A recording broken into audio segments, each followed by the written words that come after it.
Why did Trump ditch his church in Palm Beach on Christmas Eve for evangelical service?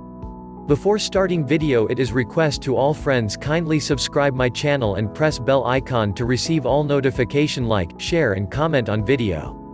On Christmas Eve, 6 days after a prominent evangelical magazine published a blistering editorial calling for President Donald Trump to be removed from office, the President and First Lady ditched services at the liberal church in Palm Beach where they were married and headed to a conservative Baptist-affiliated church in West Palm Beach.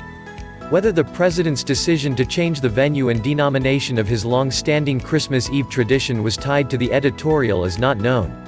A White House press officer referred questions to the Florida GOP press liaison, who referred questions back to the White House.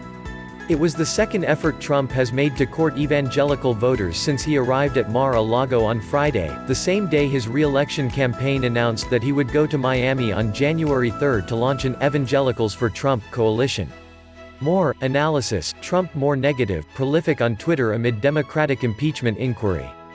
It is unlikely that the first couple's absence from Bethesda by the Sea Episcopal Church in Palm Beach and a surprise appearance at Family Church downtown gained or lost the president votes among either congregation. Officials at both churches could not be reached for comment on the holiday. Bethesda by the Sea, a towering Gothic Revival-style church surrounded by a courtyard and lavish gardens, has long championed liberal and social justice causes. The church was among the first to conduct gay marriages and has condemned the administration's decision to reduce the number of refugees and allow states and local governments to reject refugees. The Trumps have long attended Christmas and Easter services at the church. In January 2005, the couple married there, and a year later, their son, Barron, was baptized at the church. About a mile away on the other side of the Intracoastal Waterway, Family Church downtown sits on Flagler Drive, surrounded by Palm Beach Atlantic University, a conservative Christian school. More: Trump jokes Kim Jong-un's Christmas gift could be a nice vase, but First Lady gets a card. Family Church downtown is affiliated with the Southern Baptist Convention and was formerly known as First Baptist Church. The church opposes abortion and considers homosexuality sinful and offensive to God. Trump's sudden and fiery response to the Christianity Today editorial and recent attempts to woo evangelical voters in Florida indicates his campaign recognizes that a number of conservative Christians are deeply uncomfortable with the president's behavior and lifestyle. He has hired and fired a number of people who are now convicted criminals. He himself has admitted to immoral actions in business and his relationship with women, about which he remains proud, wrote Mark Galli, Christianity Today's editor. His Twitter feed alone, with its habitual string of mischaracterizations, lies and slanders, is a near-perfect example of a human being who is morally lost and confused. Trump shot back on Twitter with 2 tweets. A far-left magazine, or very progressive, as some would call it, which has been doing poorly and hasn't been involved with the Billy Graham family for many years, Christianity Today, knows nothing about reading a perfect transcript of a routine phone call and would rather have a radical left non-believer, who wants to take your religion and your guns, than Donald Trump as your president. No president has done more for the evangelical community, and it's not even close. You'll not get anything from those Dems on stage. I won't be reading ET again.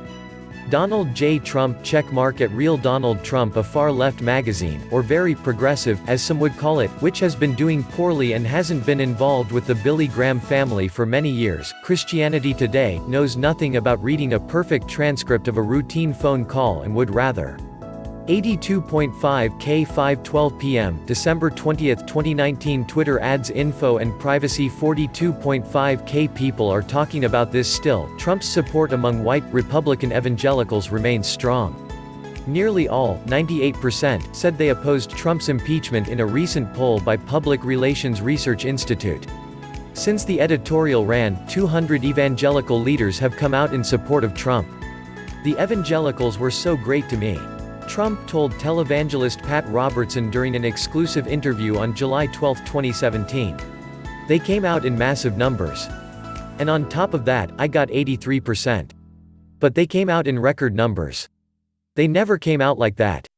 The president also has opened the doors of Mar-a-Lago to evangelical and conservative Christian groups. Orphans Promise, a charity of Robertson's Christian Broadcast Network, held its first event at Mar-a-Lago in 2018, filling the void left by high society fundraisers that abandoned Mar-a-Lago after Trump's comments about a deadly, white nationalist rally in Charlottesville, Virginia, in 2017. Trump, who happened to be in town the same weekend, stopped by the Orphans Promise event, staying long enough to pose for photos with two of the network's biggest stars, Faith Nation hosts David Brody and Jenna Browder. Turning Post USA, a conservative, student activist group that recently held its annual summit at the Palm Beach County Convention Center in West Palm Beach, hosted its second dinner gala at Mar-a-Lago on December 18. Among the featured speakers was Jerry Falwell Jr., son of televangelist and conservative activist Jerry Falwell. Friends, don't forget to subscribe my channel, like, share and comment on video. Thanks for watching.